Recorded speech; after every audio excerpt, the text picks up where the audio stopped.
seekers come to embrace, embody, and express their divinity, where I talk all things health, wellness, life, business, and spirituality. So let's dive in. Hello, hello, hello, Mosaic Souls. Hey, Mosaic Souls, this is Rachael Alexander, artist and Mosaic Soul mentor, aka spiritual teacher with flair, aka life, wellness, and business coach. And today I wanted to share sort of like the hidden message behind this movie called Soul.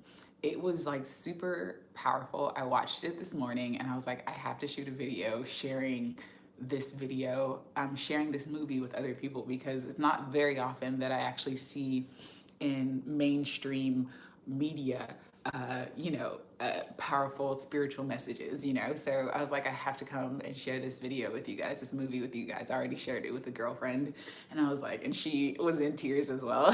So I want to just kind of talk about like this will be some spoilers in this commentary. So if you have not watched the video or you're upset by spoilers, do not watch this video. But I want to just share like some of the hidden messages that I thought were just super potent in the movie.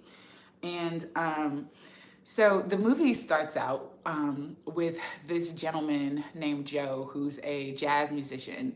Actually, he's a band teacher, but who learned jazz piano from his father or whatever.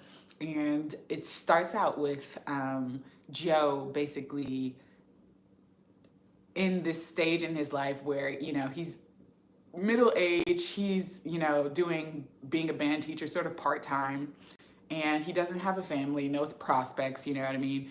And to the outside world looking in, many people would say that Joe is sort of a bum, or, doesn't quite have his life together, doesn't quite have his shit together per se. And so he is sort of in this sort of funk where, to him, he hasn't really accomplished much in his life because, he's just offered, in the beginning of the movie, he's just offered this, full-time position as the full-time band teacher at his local high school in New York City. And, he's not really excited about it. He goes to his mother's house and his mother's shop. Actually, his mother is like a seamstress and tailor and stuff like that. And, he's telling her about this position, and she's like, well, this is great, baby. You need to take this position and all this XYZ. And it sort of represents sort of like the societal pressure to mold or fit into society in order to be considered successful in life, right? In order to have a steady job, right? His mom has kind of been in his ear for forever, telling him he needs to, make sure that he grabs hold of this full-time position. Otherwise, he's going to be struggling for the rest of his life, not being able to pay his bills and blah, blah, blah, right? So he has that sort of going on in his ear, right? But his heart doesn't really want to become this full-time teacher. And then so all of a sudden, an old student of his, one of his old students who he actually introduced him to, like playing drums and whatever, is playing with this well-known jazz musician called Dorothea Williams. And so she's this jazz saxophonist, and she's like killing the game, I guess, in her own right. And so one of her pianist for her gig the next night had like disappeared or something on her. And so the drummer calls his band teacher to fill in for him or whatever. So Joe is presented with this once in a lifetime opportunity where he can finally, make a name for himself as a jazz musician and actually be living the dream versus just being a band teacher, which, to me, there is no right or wrong, but in Joe's eyes, he's like, oh, this is the ticket. This is my ticket. I can finally show people that, I can be what I want to be, and I can finally, live my dream, and actually pursue music full time, And so Joe's like super excited. And so, his friend, his student, which I can't remember his name, tells him about the gig or whatever. And so he's like, yeah, just be there.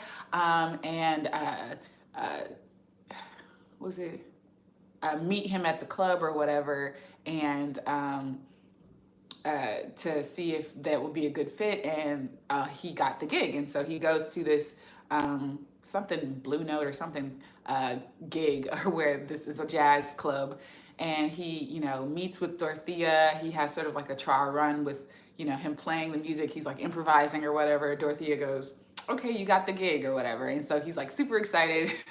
He's walking out of the gig or whatever. And she's like, just show up here with a good suit, and the gig is yours.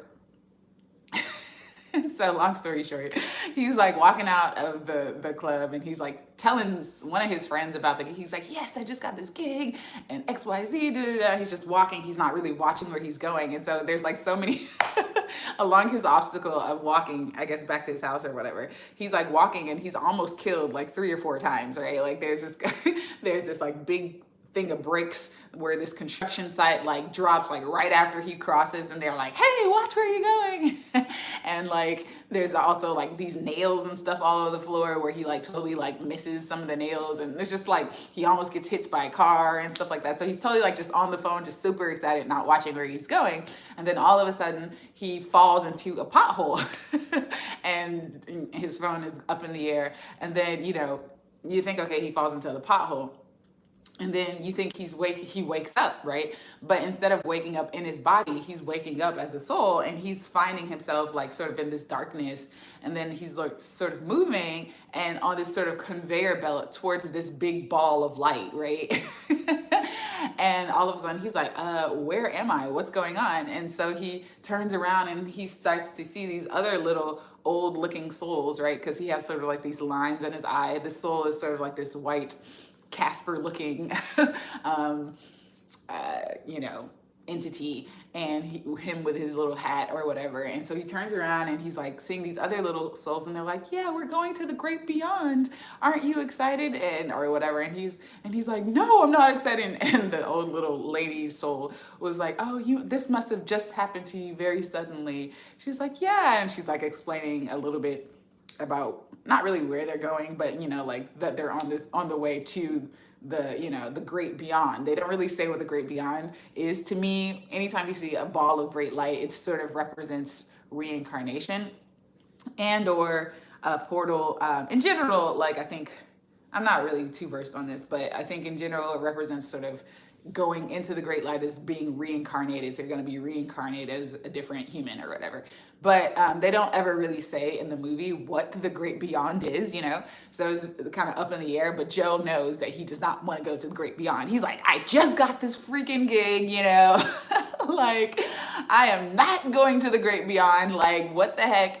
Like, this is like my one opportunity to finally live my dream, and I'm dying. So he's like running down the conveyor belt in the opposite way of where the conveyor belt is going. So the conveyor belt is going this way, and he's like running back this way. And so he's like, no, this is not what I want. And all of a sudden he starts seeing all these other souls going to the going on the conveyor belt to the great beyond. And so he like, jumps to the like side off the conveyor belt, and it's like this sort of like net or whatever. And he like pries his way through the net and then falls and is like, ah. And then all of a sudden he finds himself in this new, like beautiful looking land. He sees all these little mini souls around, right? All these little baby new souls. He's like, where am I? And so there's these other sort of spiritual entities they call themselves Jerry. And they're like, oh, well, you're in the I can't remember, what is the name of it? the U something, I can't remember. Anyways, they're in this new land basically where the new souls are given their personality characteristics, which is pretty ingenious. Like, whoever came up with this movie has definitely either had a near-death experience or just really creative ideas on, like, life before life, or our experience in before coming here. It's definitely an interesting take on, how souls or humans, get their personalities and, are incarnated into their human form. So in this new world, he's seeing, some of these souls are being sort of garnered into these little pods or pillars with different categories, right? So So funny.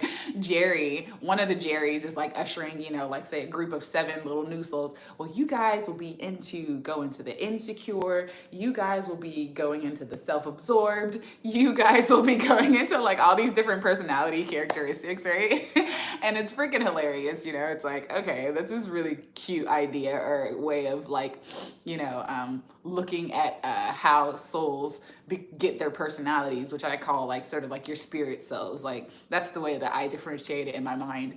But it's a cute sort of way of looking, or like interpretation or creative way of looking at how we come to be who we are on the planet, right? So these little new souls are getting like different characteristics, and each of them have like this little circular thing with like 5 or 6 different circles that they have to fill, and each circle is a different personality characteristic, right? And then the last circle that they have to fill before they can get an earth pass, before it turns into like a little earth pass that they can jump through the hole and go to earth, is what they call their spark, right? And so long story short, Joe is in this land, and he's trying, when he lands here, he's like, oh, okay, there's the earth. I can jump through this portal and get back to earth, right? And so before he knows about the earth pass and stuff, like I think he tries to like steal somebody else's earth pass or whatever, or tries to go through, no, he doesn't steal. He tries to go through the portal without an earth pass. So he keeps jumping through and keep landing back into the new land of souls, and jumping through and keep landing back. And he's like, okay, I can't get through this portal. I can't get back to my body. I'm trying to get back to my body so I can like, show up to my gig on time or whatever. So Jerry is like, oh yeah. So this is Jerry, one of the Jerrys, which has a feminine voice, because there's like a bunch of different ones, has a feminine voice. And she's like, oh yeah, you can't get through the portal unless, you have an earth pass, and, you must be in the wrong place. Let me show you. And so she ushers her to like the mentor section. And she's like, oh, well, if you're not, he's like, no, I don't want to be a mentor. And she's like, oh, well, if you're not a mentor, then maybe you got misplaced. You're supposed to be going to the great beyond. And she opens a portal to the conveyor belt, and he's like, oh, no, I'll go be a mentor.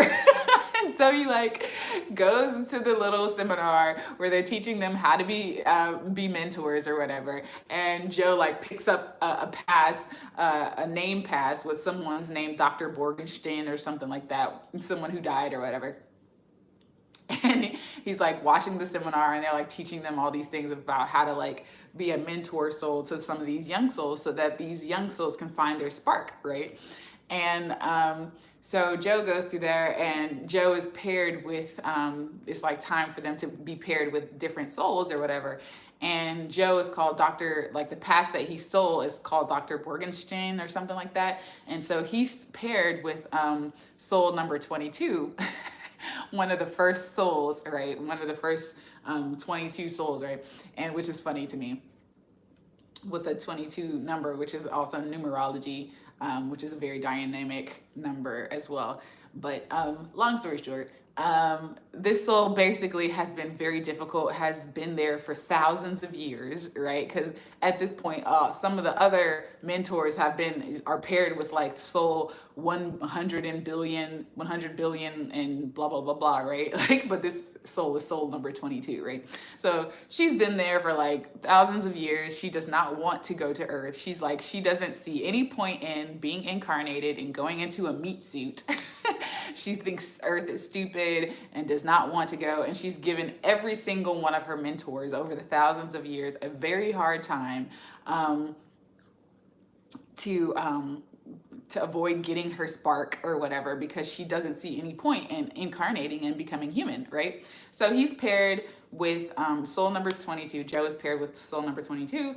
And so they go into this like little portal, sort of representing Dr. Borgenstein's life, which is the path that Joe took or whatever. And so there he's looking at all these different aspects. It shows him all these sort of highlights of Dr. Borgenstein's life. He was a psychologist or something like that, and he's helped like, hundreds of people or whatever in his lifetime.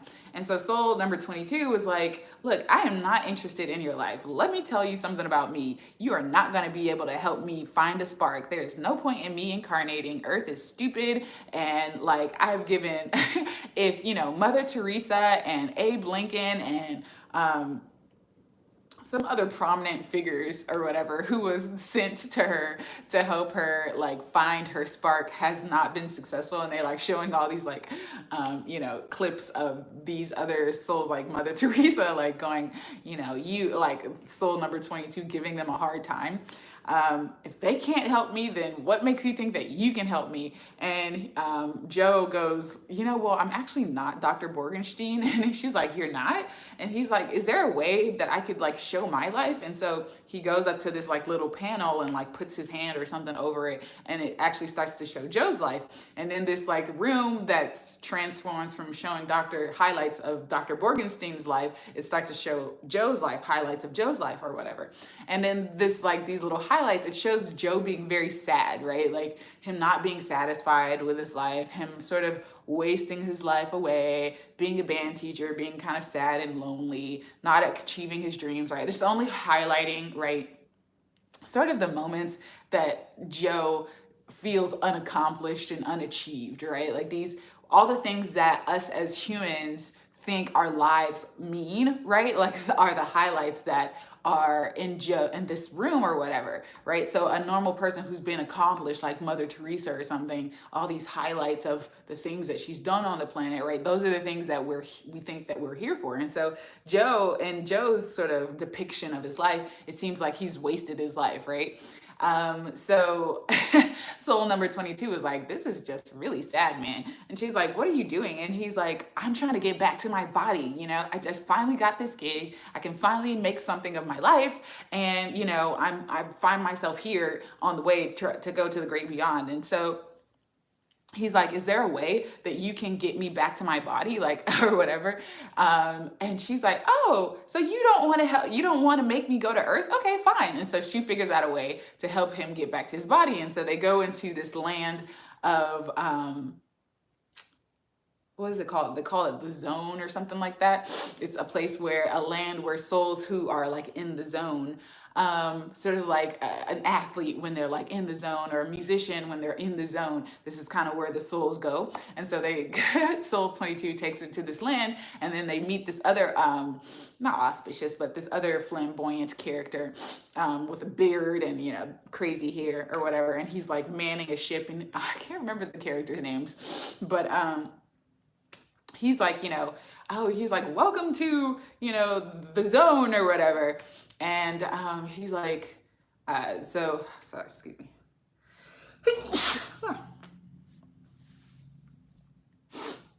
So he goes to this,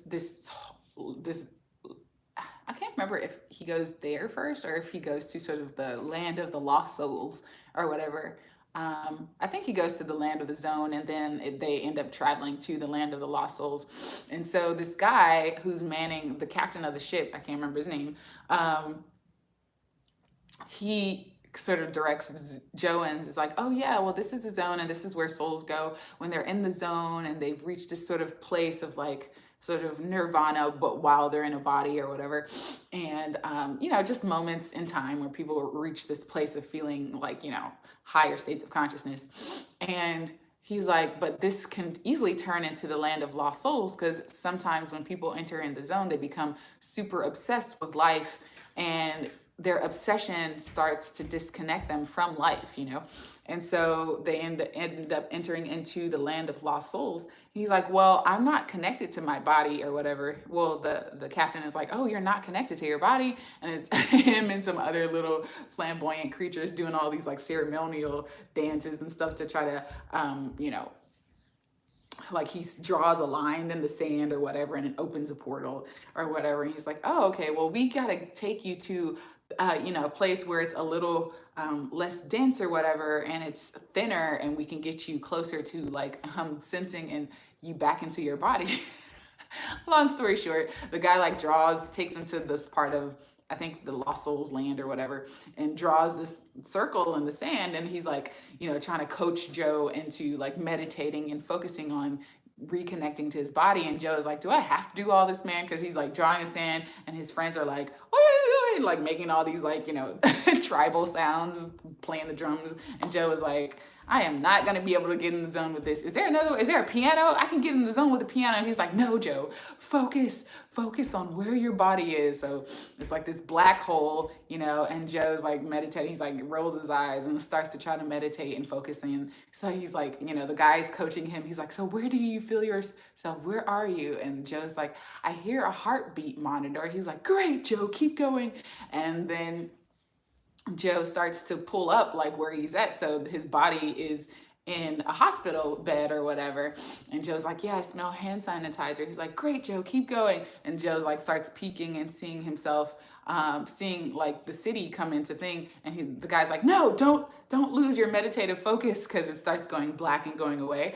And Joe's like, okay, he goes back into this meditative focus until now you see Joe's body sitting in a hospital bed or whatever. And so Joe starts to open his eyes and he gets all excited. He's like, yes, there's my body. I'm gonna go jump back into it. And so the captain is like, yo, don't go too fast, Joe. You might miss it up. Like you can't rush these things or whatever. But Joe's super excited. He's like, I don't care what you have to say. I want to go get back into my body. So I'm jumping through the portal, right? So Joe jumps through the portal. Soul 22 accidentally falls into the portal with him.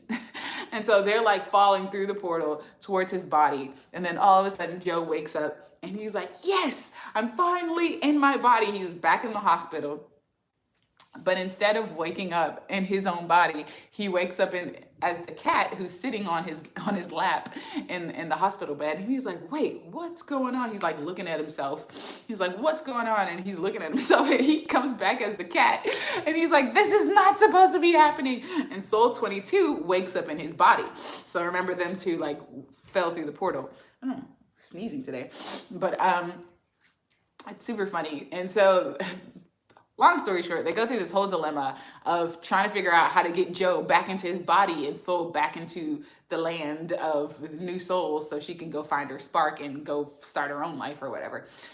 So they go through this whole like journey of, trying to figure out how to get Joe back into his body. And so they figure out, well, we need to go see the captain because he's the one, the captain,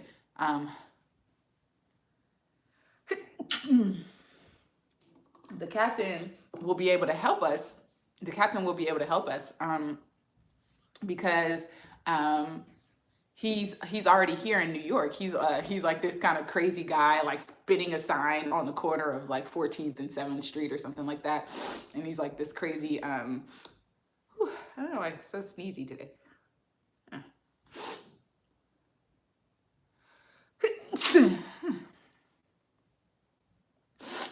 I wonder if it's this plant. Okay. But so they're trying to figure out to go find the captain who's like on this corner or whatever. Long story short, they figure out they're like going to the captain or whatever. And they find the captain and the captain like goes, they're like, hey, captain. And they like interrupt him from his little state of like spinning the sign or whatever. And then the captain goes from the spirit world back into his body. And he's like, oh, Joe, you made it. And she's like, I'm not Joe. This is Soul 22 talking through Joe's body. And he's like, I'm Soul 22. Joe is in the cat. He's like, oh dear. And they're like, and Joe's like, I need to get back into my body so I can make my gig. It's tonight at 7 and I have to be there on time or whatever. So Joe, who's like walking around in a hospital gown because he like, him as the cat like directed Soul 22 to leave the hospital, otherwise they were going to take the cat away and Joe wasn't going to be able to make his gig. So they like escape from the hospital and they go find the captain, and the captain's like, okay, well, meet me at the Blue Note or the club at 6:30 and we can do a ritual to get you back into your body. And so Joe's like, great, okay. And so him and Soul 22, like Soul 22 is holding him as a cat, is like traveling around New York. And then all of a sudden, it takes him through this whole series of events where Soul 22 is starting to find her spark. Unbeknownst to her, she's starting to fall in love with life. Like she's so excited by all these new things on earth, right? Like she's a new soul. So it's just like kind of like a baby who just explores all these new things. She's like, Joe wants her to get a haircut, go back home, try on a suit. And she's like trying on a suit and she's like taking all these directions. Like there's like air coming up from like one of the underground, and she's like, after she gets dressed, like she's like, excited about the air coming up, all these little minor details about life that we sort of overlook. Soul 22 is starting to like really enjoy life, and she's like, oh, this is so cool. So Joe is like trying to, one of the funny things about in this sort of montage of events that happens, where Soul 22 is slightly low-key finding her spark, is Joe's trying to like line his own hair as a cat, right? And he accidentally like shaves off a big buzz in between his hair, and he's like, oh no, or whatever, we have to go fix it. And so he directs Soul 22 to go to his barber or whatever, so his barber can like, line him up and give him a new haircut. And so they end up going to his barber, and his barber was like, oh, Joe, I wasn't expecting you. This is a weekday. I never see you on a weekday. And so he was like, well, come in, man. I have a line ahead of you. And he's like, oh, no, I was afraid of that. So he goes in and he like takes off, Soul 22 takes off his hat, and they're like, oh God, what happened to you, Joe? And they see like this line down his head, a bunch of black barbers or whatever. And so his barber is like, come in, Joy, this is an emergency, man. Can you hold on? And the guy's like, hey man, that's not fair. And he's like, well, you can go to the other guy. His chair is wide open. He's like, okay, wait, I'll wait. So apparently his barber is like the best in the shop or whatever.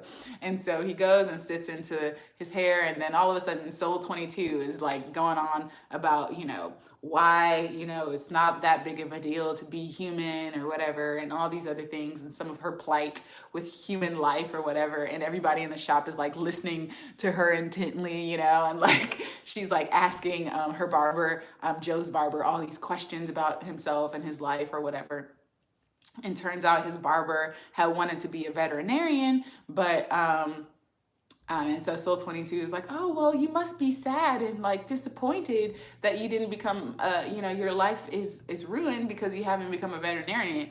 And the barber's like, oh, no, don't get it twisted, Joe. Like, I'm very happy with what I'm doing. Like, I found my, my joy. I get to help people. And like, he shows Soul 22 in Joe's body, his new haircut after he like lined him up and like fixed up his hair and stuff like that. He's like, I get to change lives, but in a different way, And so this barber is like, Soul 22 is like super excited looking at Joe's hair and like eating all the lollipops that Joe, that they have in the barbershop, and just really like enjoying life, right?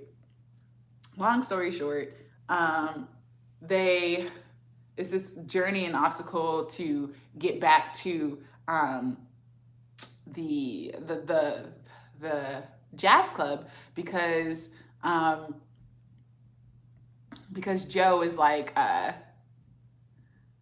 tries on this like brown suit and it was too tight for him, and Soul 22 like reaches down to grab a lollipop that she dropped, and the pants, the suit rips in the back, and so you can see like his underwear, and Joe's like, oh no, I gotta fix it, as a cat, is like trying to cover his own butt of Soul 22 that's in his body. And they're like, we gotta go to my mom's house. She's the only one who can fix this for me. She's the only one that can fix this. So he convinces Soul 22 to go to his mom's store, and so his mom, found out about his gig because he was kind of freaking out. He was like, I don't want to go to my mom because I don't want to have to tell her that I have this gig. So he like tries to come up with this lie. He walks in the door, and the two other seamstresses that are there like, oh, so we're so excited. We heard about your new gig. And he's like, oh no, she knows. And so he goes to the back. And so long story short, he ends up making up with his mom. And they end up having a really deep conversation by Soul 22, and Soul 22 is like, Joe is like directing her on what to say to his mom, and his mom is, trying to, basically you just find out that his mom is just trying to protect him from becoming his father, because basically if it wasn't for her shop, they would have struggled, because his dad was a struggling musician or whatever. But they end up having a really deep kind of healing conversation where he's like, well, Mom, I feel like you don't support me or my dreams. And I feel like if I don't achieve this, then my life will have, if I die today, then my life will have amounted to nothing. And then she goes, oh, baby, I'm so sorry. And she ends up giving him his dad's suit or whatever. And it's this nice suit, and they kind of retailor it to make sure it fits his body well. And so he ends up leaving the shop, and him and his mom made up. And he goes to the Blue Note, or the jazz cafe. And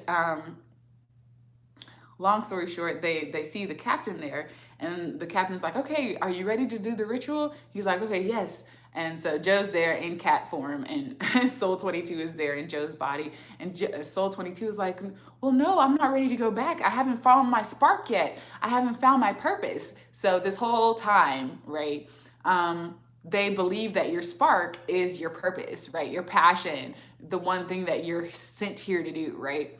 Long story short, I'm going to cut this story short because I feel like I've been talking for 30 minutes. I can't believe I've been talking this long. I'm not trying to talk this long. But we find out that, at the end of the day, your soul, your spark that Soul 22 has been trying to get in order to come to life on planet Earth, she starts to fall in love with life on Earth and is wanting to find her purpose and is wanting to now incarnate on the planet now that she's gotten to like sort of spend a day as a human on the planet and enjoy like the many different things of life, right?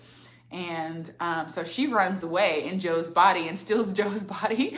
And long story short, one of the Jerrys or Terrys, a Terry who'd been like counting all the souls that are supposed to die each day, finds that one soul is missing. And so he's trying to go and find Joe and bring him back to the conveyor belt to go to the great beyond. So he comes to Earth trying to find them and trying to set the record straight or whatever. And he kind of captures them or whatever. And Joe is like, kind of falls in the subway or whatever. And Soul 22 and Joe are like both like back out of their bodies and back into the soul world or whatever. And Joe is like angry at Soul 22 because like she messed up his chance to like get back into his body. And so, Joe's like yelling at Soul 22, like, what are you doing? You stole my body. You're supposed to da da da da. And so Soul 22 is like,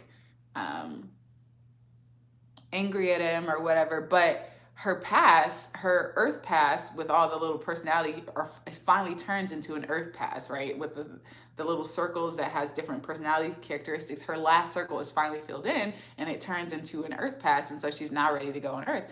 And so the other Jerrys are like, oh, congratulations, Soul 22. You're finally ready to go to Earth or whatever. And she's like, but I don't know what my spark is. I don't know what my purpose is or whatever. And so she's like, coming up to the portal to jump in to go to Earth. And Joe is like, well, I hope you enjoy it. You ruined my chance to finally get to my body or whatever. And so Joe walks away and he's like talking to one of the Jerrys. And he's like, but hey, what is Soul 22's purpose? Like, we never found out what her spark is. And Jerry is like, whatever made you think that we assign purposes here? That's not what we do here. Your spark isn't your purpose. And you're like, oh, you mentors with your passions and your meanings of life. And he like makes it sort of a joke out of it as he walks away. And he's like, no. And Joe goes like, no, but I know my purpose. My spark is my purpose. Like, I know that music is my purpose. Music is my spark, And so he still has this sort of misinterpretation of what your spark is, right? Long story short, Joe finally gets back to his body. I can't remember how he gets back to his body, but he finally gets back to his body after Soul 22 throws an Earth pass at him, and he finally goes through the portal with Soul 22's Earth pass, and he finally gets to the gig. Long story short, and he finally has this great night at the gig, and after the gig, he's, on a high during the gig, but he's feeling like sort of empty. Like, this isn't what I thought it was going to be. I thought it was going to be like way better. Like, I thought it was going to feel different after he's talking to Dorothea Williams, a saxophonist that he's gigging with. And she says some sort of parable to him about, a kid a fish in the ocean trying to find the ocean. and talking to this other big fish or whatever. He's like, I'm in the water. The guy's like, you're in the ocean, you're in the water. He's like, I'm in the water, I'm not in the ocean, I'm trying to find the ocean. And so, long story short, Joe realizes that the very thing that he had wanted his entire life, the very thing he was chasing, this success, this fame, this, because he does a great job. And so he ends up getting a permanent gig with Dorothea Williams. She's like, well, Joe, you got the gig, come back tomorrow night and we're going to do this all over again. And he was like, he feels sort of let down and disappointed. So he kind of goes home and he's like trying to figure out what is his spark, because he thought that his spark, his purpose, he thought his spark was his purpose, and the thing that he was meant to do.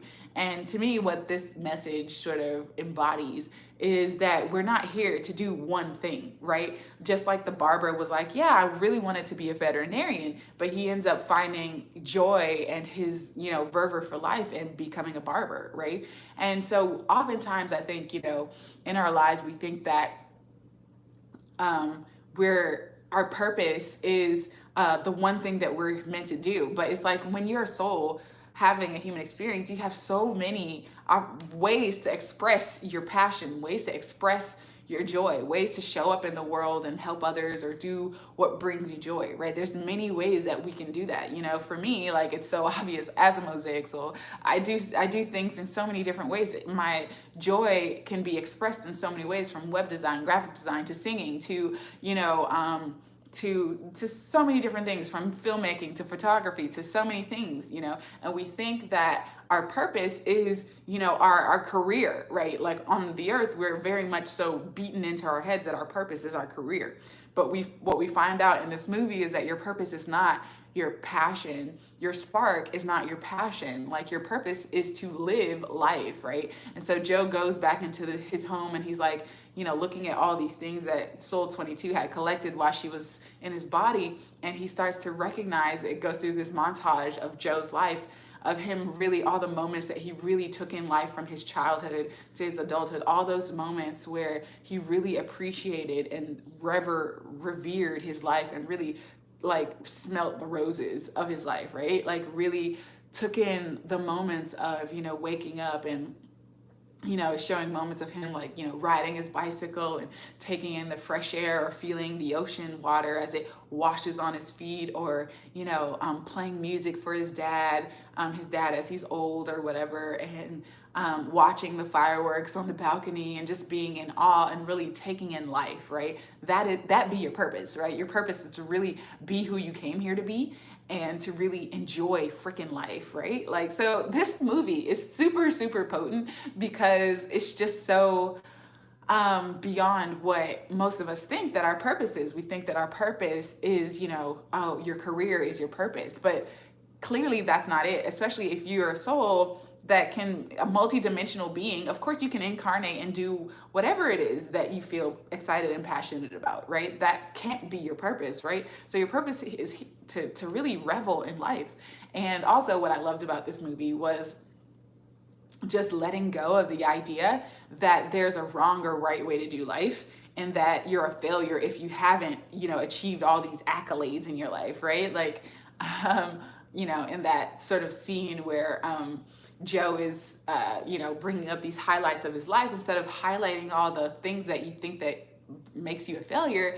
Like, what makes your life worth anything is the fact that you got to live it. You know what I mean? The fact that you got to enjoy life in human form, that this little dense earth that we're experiencing, right? We come here like as joyful little souls trying to explore and express and explore all the different, flavors of life, right? From the hardships to the crap, right? To the beautiful moments of, looking into your lover's eyes, or, laughing with a friend, or,